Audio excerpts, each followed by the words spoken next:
For one thing, 2007 was the year, and that's what this data is from, the year before the recession kicked in. We've learned from Jared that the poverty and income story shows that for the poor and near poor, and in fact, middle-income Americans have been left behind by the whole past economic cycle. Learned from Mike about the persistent problem of extreme poverty, people below half the poverty line. Any way you calculate it, Becky's alternate measure or the official measure, between more than 2 million, 5 million children are living below half the poverty line. That's below $6,700 for a family of 3. I also wanted to call your attention to the people who are below 125% of poverty, because that's only, for a family of 4, $26,504. That's not a lot to live on, right? Nationwide, more than 17% of Americans are living at that level. Almost 1 in 4 children are living at that level or below. 31% of blacks, 28% of Hispanics. I say that because the problem of insufficient income in this country is not some small problem that doesn't affect anybody. It is a substantial part of our country. And it is why when we at the Coalition on Human Needs listen to the folks from Catholic Charities and from the Bishops' Conference that I just heard about a half an hour ago, and the incredibly increasing numbers of people who are coming for food aid and are telling them stories about how because of the increasing cost of their mortgage, they have no idea how they will pay for the 40% increase in heating costs that are projected for the coming winter. We know that we have a substantial problem here. What I do want to tell you about some of the state data that I've put out for you.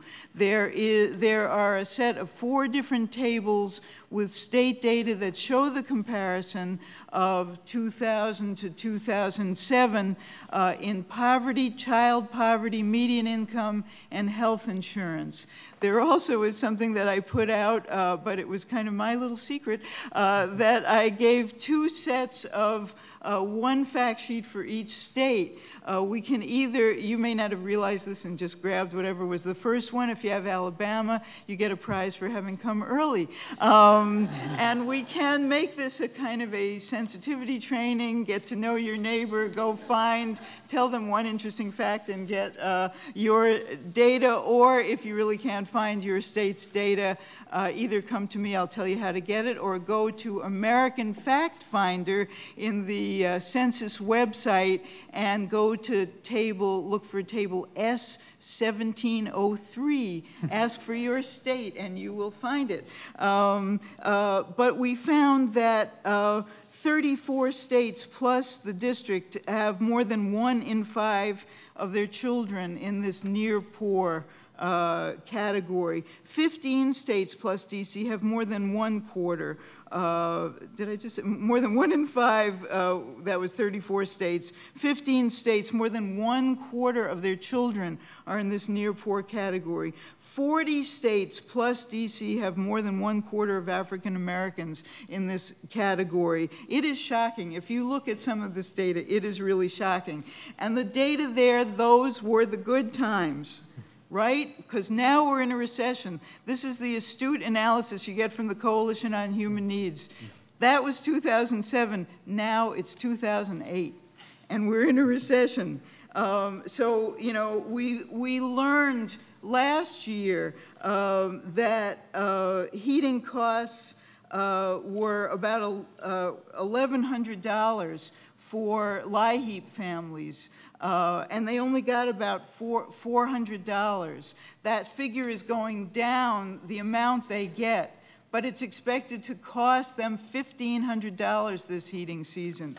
The minimum food budget that's used to calculate food stamps, a really, really bare bones budget called the Thrifty Food Plan, that's up 10% over last year. And we know that certain staple foods are up a whole lot more. Bread up nearly 16%, cheese up nearly 15%, eggs 23%. We know emergency food is running very low and the need is rising. We know unemployment rose. You know, it jumped up to 6.1%. As of this October, 775,000 jobless will exhaust their unemployment benefits. From October through December, it'll be more than 1.1 million will exhaust their benefits. Child support, and that's been mentioned a couple of times here, yes, lifted nearly 600,000 children out of poverty in 2004, but the cuts that are starting to be implemented in states are going to result in children and families losing $1 billion a year. Very poor timing with all of these other problems. There's a letter out there from Senator Rockefeller that I hope you will ask your bosses to sign a Dear Colleague letter to reverse those child support cuts. Barbara Pryor was here earlier. Go find, if she's not still here, go find her and tell her your boss will sign. In summary, do something. You cannot leave here in September and not have addressed these issues of rising unemployment, of rising need in food and heat, the basic necessities. You can do something.